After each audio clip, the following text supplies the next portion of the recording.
Hey everybody, it's Phil Evans with Timber and Rose Realty Group, and this week I wanted to share a special encore edition of my interview with health coach Casey Mitzel from last week because he gets into some really cool stuff that he talks about as far as staying motivated, taking action, finding your purpose in life, which a lot of people unfortunately have lost over the last few months. So I hope you enjoy this kind of encore presentation of our interview, and hope you get a lot out from it.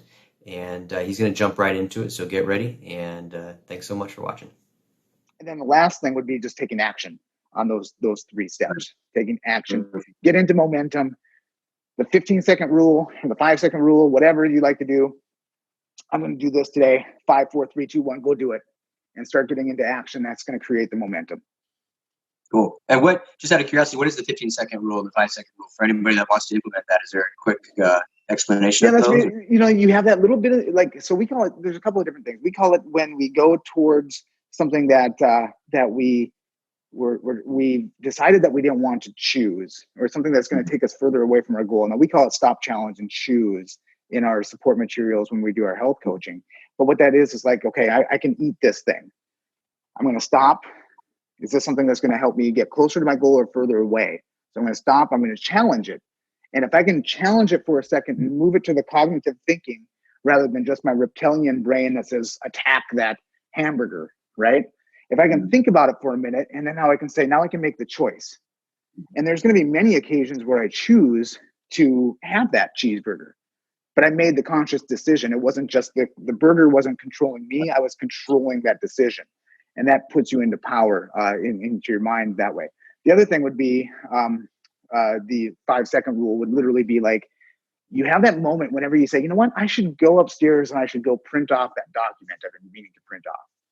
You've got like 5 seconds before it either is a really great idea or it becomes like it's not that important, right? But if I did it right now, if I said, I need to print that document, I can do it later. It might not ever happen. But if I say, I got to go get that document, 5, 4, 3, and make the decision and start moving that direction, now it's going to get done.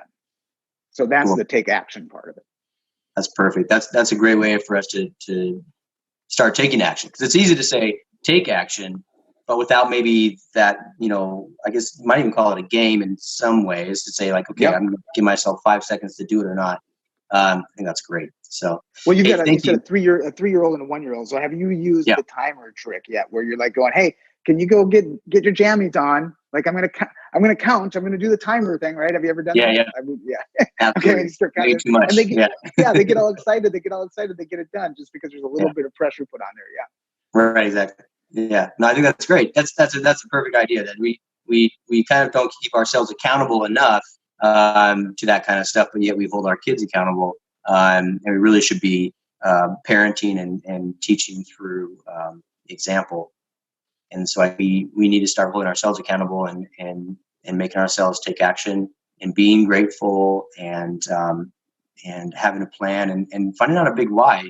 If somebody wanted to find out, if the idea of finding out what your why is, where's a good resource for that? Is there, something on your website or something like that, or can people reach out to you and kind of talk to you? Yeah, they can reach out to me. I mean, we have some really simple kind of like I don't know what you'd call them, like little exercises that you can do that you can actually start writing down some brainstorming or some brain creation or whatever you want to call it, that can help move you in that direction. You can kind of see the things that fire you up a little bit.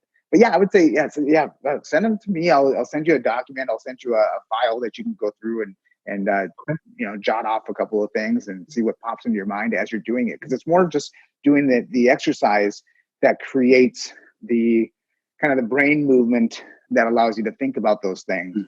There's nothing magical about the actual exercise itself. It's just that it gets your brain doing what your brain should be doing, which is like creating. Well, I think there's a lot of people now that have been laid off. Unfortunately, unemployment right now is at record numbers, and so I feel like finding that why. It's like, before I was this, before I was a chef, or I was a restaurant owner, or I owned this business, I was a small business owner, and to not have that anymore, I think is really important for people to be able to shift that why, or to take away the surface level of, I was this, I was a chef, for example, But what I really was somebody who gave people experiences, right? What I really was somebody came in, and what I loved about my job is that people came around and they opened a bottle of wine and they ate good food and they laughed and they shared stories. That's what I really was, providing people. And so understanding that why and that deeper understanding of who they really are and what really makes them happy, I don't think there's any more important time for that to happen. So I think that was a fantastic point that you made. Casey, thank you so much for your time today. I really hope we get a chance to talk with you more. You've got so much to offer. Casey, where's a great way for people to reach out to you? What's your good contact information for them to get a hold of you? You know what? I'm on Facebook. I say Casey Mitzel, CaseyMitzel. Find me on Facebook. That's where I usually communicate the most with people right now. I am on Instagram, Casey.Mitzel, but I'm not as good at that. I'm kind of old school when it comes right. And then my email address, if you want to email me directly, it's inspirehealth247@gmail.com. So inspirehealth247@gmail.com. Love to be able to support you in any way that I can. These are incredible, weird times for people. And, we're all creative right now in how we can help serve each other from our own homes, really. Yeah, cool. Well, thank you again. All right. We'll talk to you soon. All right. Have a great day. Thanks, guys. You too. Bye.